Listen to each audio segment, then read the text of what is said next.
Yes, people, what's happening? Welcome back to the channel and welcome to another video. First things first, guys, make sure you smash a like and make sure you hit that subscribe button if you are new round here.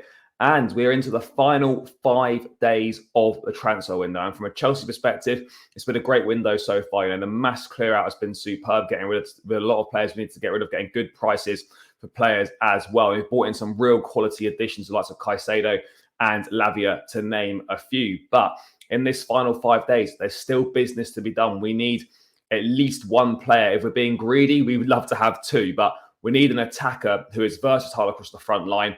And we also need a centre forward. But if I'm being perfectly honest, I think we just get the one attacker, someone that's comfortable in number 9, someone that's comfortable at a 10, and someone that's comfortable on the wings. But if you asked a Chelsea fan who they think that player is going to be, you'd get so many different answers, because the reality of the situation is we don't really know who it's going to be. We've been linked with a lot of names, but I suspect it's going to be someone that we've not been linked with openly in the press, or certainly not been linked with for a while. I think the club are keen after the Elise debacle to sort of keep things under wraps, and we could be hit with an attacking signing like we were just out of the blue with Ugo Chukwu, and the same with Axel Disasi. If we go through some of the names that we have been linked with, obviously, we were linked with Rayan Cherki at the start of the window. Then it went quiet for quite a while. And now those murmurings are starting to come back again. Again, 19 years old, a big talent out of France and Lyon. Can play 10, can play wide, would sort of fit the mold. And it's clear that we're looking for sort of a talented youngster that has got room to improve. But I just feel we need someone that's been round the block a little bit more. Someone that can come in and sort of move the needle straight away, rather than another player with a lot of potential. Obviously, someone that's got potential to improve, but someone that can also hit the ground running straight away. We don't need another player that's really talented but hasn't played too many games. That's why I'm against the signing of Bacola, because it doesn't move the needle right now. The guy's had 6 months at Lyon. He's a youth academy product from there. He was going to go on loan to the Swiss League in January, but then he didn't, and he had a breakthrough 6 months. Great, but that's not moving the needle for Chelsea right now. Not to say that he then prefers PSG as well. Doku, there were some links. Obviously, he's gone to Manchester City now. You look at Brennan Johnson, again, another one of these versatile youngsters. Joe Shields reportedly was a fan of his. But at the same time, Chelsea apparently, according to reports, I think from the Telegraph, saying that they didn't want to spend more than £40 million on him. Now, does that mean that's our budget for this attacking player? Or does it mean that actually, if the right player's available, we would be prepared to spend more? It's difficult to say. I don't expect this to be a really expensive signing. I'd be surprised if Chelsea spent north of £50 million on a potential attacking option. But Pochettino has said in press conferences that, he wants someone versatile across the front line, and he wants someone with Premier League experience, ideally. So does that mean in the Premier League right now? Or does that mean has recently played in the Premier League? But we need someone to come in and hit the ground running. So if you're looking at Premier League options, it's a tricky one. There's been, I don't know if these are fan-generated rumours, but there have been some talk of Jadon Sancho from Manchester United. Again, we know Sancho was a Chelsea fan as a boy. It's not quite worked out for him at United so far. I'm not sure if United are up for doing business with Chelsea and giving us Sancho, but someone like a Jadon Sancho would be a good option for Chelsea. Left, right, 10, can play false 9 if necessary. But, I think it would fit the mold. You only have to look at how good he was at Borussia Dortmund. Lightning, takes players on, goals, assists. It's not quite happened at United, as I was saying, but there's still a player in there. I think he's 23 years of age now, would fit the mold, Premier League experience. And I think under Pochettino, it could be a really shrewd bit of business. But if we're being totally honest, I think this is more of a fan-generated rumour on Twitter. There's been no kind of concrete links to him, but someone like a Jadon Sancho would be a great signing. Never say never. This is a thing with Chelsea in a transfer window under Todd Bowley. You can never say never. You can never really officially rule anyone out, because we are prone to doing a madness. And there's nothing like the last few days of a transfer window.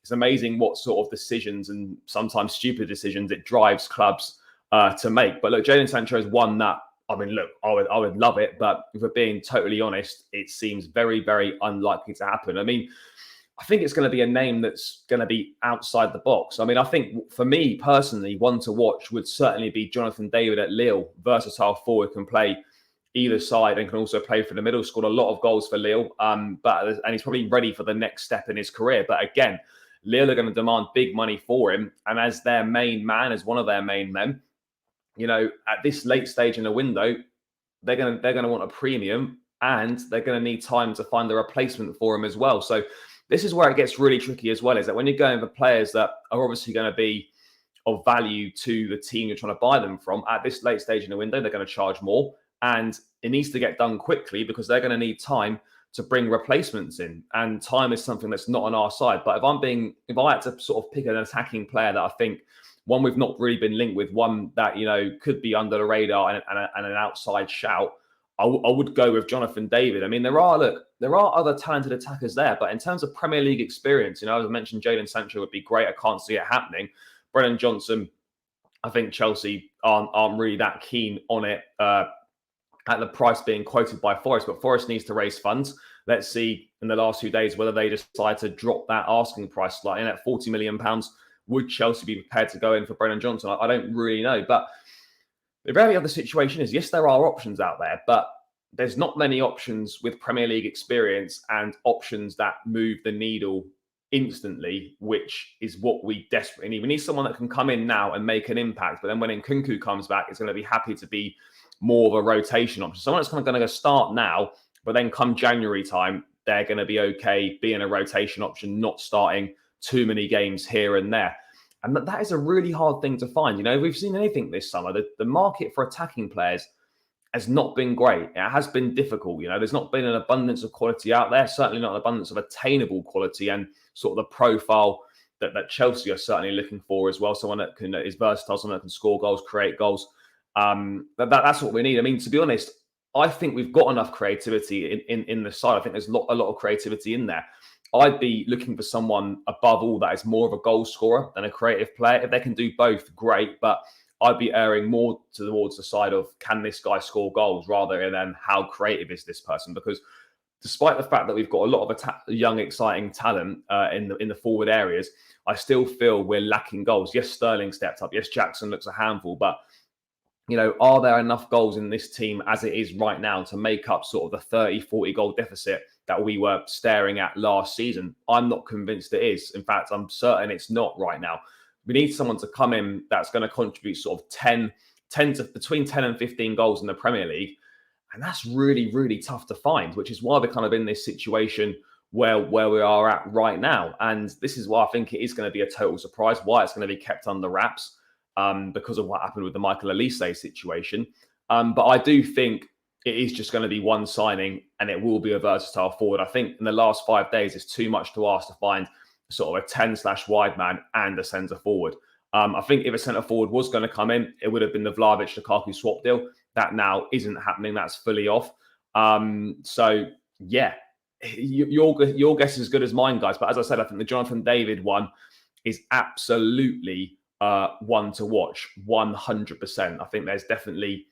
I'm not really sure where I'm getting this from, but I've just got a sort of a feeling. If we're going with the players that are versatile across the front line that we've not really been linked with, I think he could be an outside shout. I'm not saying it's definitely going to happen, but I think it could certainly be one to keep an eye on. Other than that, there's not too many other names that I'm hearing the club being linked with. Again, Rayan Cherki, we could maybe try and revisit that, try and get a deal done for him, but Lyon will want big money. They want time to replace him. Time is not of the essence right now at this stage in the transfer window. I mean, in terms of other business, look, let's wait and see what happens with Mark Correa. Will he go on loan to Man United or not? What's going to happen with Ian Martin?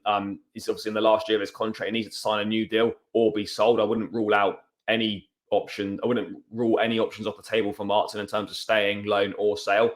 We need to find a home for Callum Hudson-Odoi. Ideally, find a home for Malang Sarr as well.